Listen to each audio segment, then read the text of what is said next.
오늘의 묵상 마태복음 14장 31절 말씀입니다. 예수께서 즉시 손을 내밀어 그를 붙잡으시며 이르시되 믿음이 작은 자여 왜 의심하였느냐 하시고, 오늘 말씀 제목은 의심하는 사람은 믿음이 작은 것인가요? 입니다. 대체로 그리스도인들은 독선자라는 말보다는 위선자라는 말에 더 상처를 받는 것 같습니다. 사실은 독선자가 더 위험한 말입니다.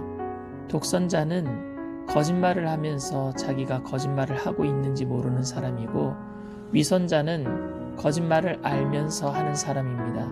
그러니까 독선자는 악을 행하면서도 양심의 가책을 느끼지 못하는 사람이고, 위선자는 양심의 가책을 느끼면서도 악을 행하는 사람입니다. 그리스도인들이 위선자라는 말에 더 상처를 받는 이유는 자신이 믿음의 고백대로 살지 못하고 있음을 알기 때문일 겁니다. 저도 목회하면서 가장 두려운 말이 위선자라는 말입니다. 제가 주일 설교한 대로 살지 못한다면 그것을 가장 가까이서 보고 있는 아내는 저를 위선자라고 말할 겁니다. 오늘 예수님께서 베드로에게 믿음이 작은 자여 왜 의심하였느냐 라는 말이 남의 말 같지 않은 까닭은 이 말이 위선자라는 말처럼 느껴지기 때문입니다. 우리가 믿는다고 하면서 믿지 못하는 위선자와 같은 삶을 사는 것은 삶의 고난의 파도 때문입니다. 왜냐하면 자꾸 흔들리니까요. 예수님이 십자가에 못 박히시기 전날 밤 제자들과 함께 마지막 식사를 하시면서 너희 중에 한 사람이 나를 팔리라 라고 말씀하셨습니다. 이때 제자들은 몹시 걱정되어 한 명씩 주님께 주님 저는 아니지요 라고 자신 없다는 듯이 물었습니다. 그런데 가룟 유다는 자기 음모가 발각될까봐 걱정되어 물었던 것이고, 나머지 11 제자들은 자기의 흔들리는 마음이 염려되어 물었던 것입니다. 교회 공동체 안에는 가룟 유다와 같은 사람도 있겠지만 대체로는 11 제자들과 같을 것입니다. 이렇게 흔들리는 믿음에 대해 주님께서 믿음이 작은 자여 왜 의심하였느냐라고 질책하신 것이라면 우리는 그 주님의 말씀 앞에 다 찔릴 수밖에 없을 것입니다. 그런데 저에게는 주님의 이 말씀이 책망이 아니라 위로로 들립니다. 성경은 그리기에 확인이 안 되지만 만약 예수님의 음성을 들었다면 그 억양도 위로로 느껴졌을 겁니다. 주님은 5,000명을 먹이는 기적을 행하신 후에 제자들에게 먼저 배를 타고 떠나라고 말씀하셨습니다. 그런데 제자들은 풍랑을 만납니다. 그때 바다 위에 주님이 걸어오셨고 제자들은 유령인 줄 알고 두려워했습니다.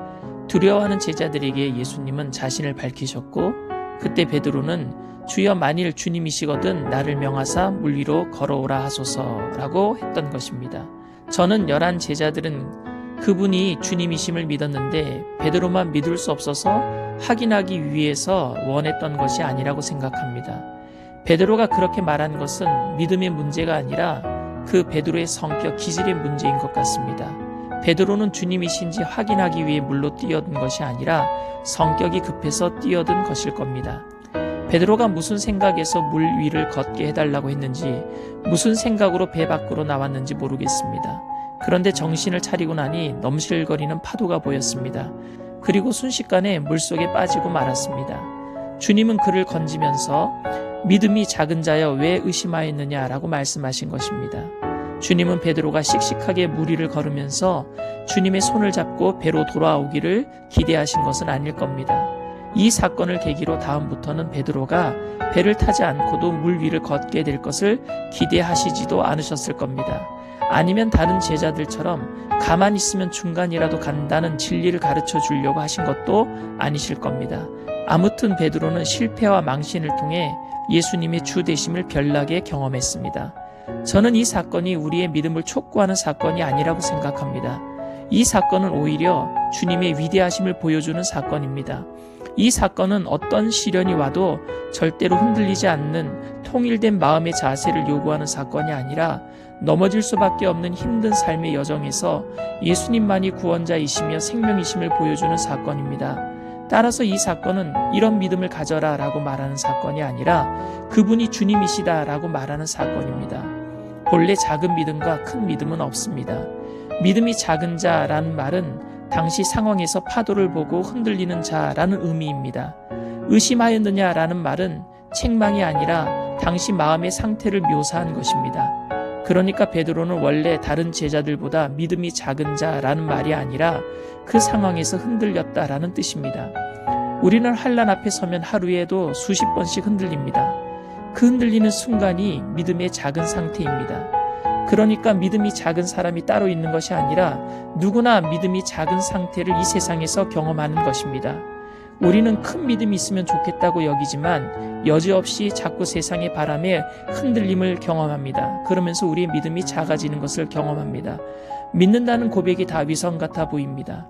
그런데 그런 우리들에게 주님께서는 믿음이 작은 자여 왜 의심하였느냐라고 말씀하십니다. 저는 이 말씀이 흔들리고 있는 우리들에게 내가 있으니 괜찮다라는 위로의 말씀으로 들립니다.